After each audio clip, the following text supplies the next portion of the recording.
আসসালামু আলাইকুম। আমরা শহর থেকে বেশ কিছুটা দূরে একটি গ্রামে এসেছি। সেই গ্রামে এখন আপনারা দেখছেন যে প্রাকৃতিক যে সৌন্দর্য, পুকুর, বড় একটি পুকুর এবং পুকুরের পাড়ে অনেক লম্বা লম্বা ঘাস এখানে হয়েছে।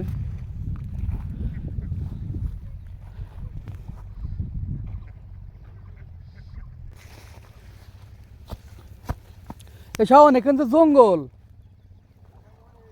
হ্যাঁ, এটা তো অনেক জঙ্গল, এমনি আসা যায় না তো।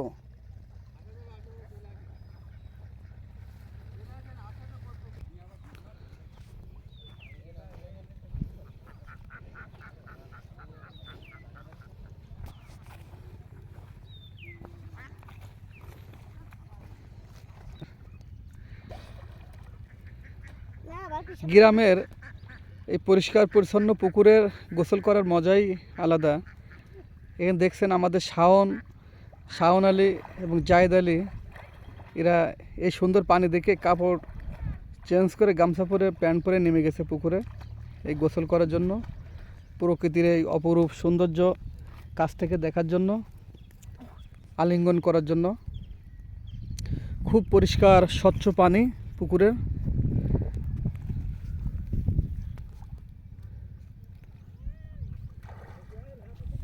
যাই, তোমার কেমন লাগছে গোসলে? ভালো লাগছে না? তুমি তো ঢাকা শহরে থাকো, ঢাকায় তো এরকম পুকুর পাবা না। এখানে সুন্দর পুকুর দেখছো, তা তুমি একটা ডুব দাও, একটা পানিতে ডুব দিয়ে একটু গোসল করে দেখাও দর্শকদের। এখানে দর্শক কি আছে নাকি যে দর্শকদের? হ্যাঁ, এই ভিডিও চলে যাবে তো ইউটিউবে। একটা ডুব দাও একটা পানিতে দেখি। আরে ধরে এখানে কেউ দর্শক দা ডুব দাও, যাই ডুব দাও, একটা ডুব দাও দেখি। দূরে ভিডিও কি চলে না চলে আমি কি জানি।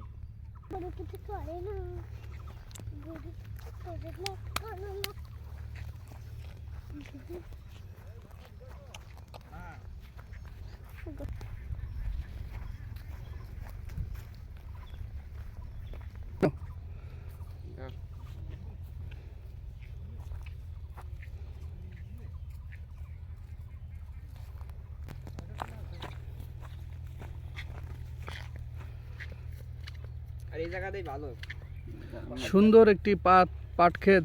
আপনারা দেখছেন যে ছোট ছোট পাটের চারা। কিছুদিন পরে এই পাট গাছ থেকেই পাটের সোনালি আঁশ বের হবে, পাট খড়ি বের হবে এবং এই পাটের শাকও খুব জনপ্রিয় একটি সবজি।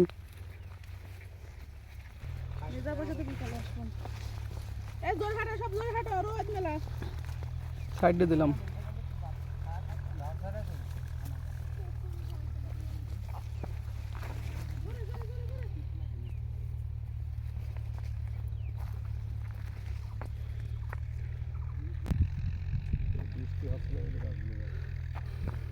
ভিউয়ার্স, আপনারা দেখছেন একটি পটলের ক্ষেত।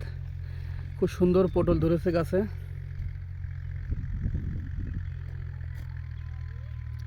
একেবারে টাটকা তরতাজা পটল।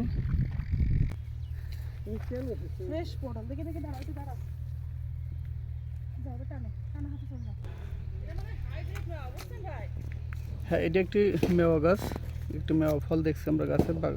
আমরা মাঠ দিয়ে চলার পথে এই গাছটি দেখা পড়লো, চোখে পড়লো।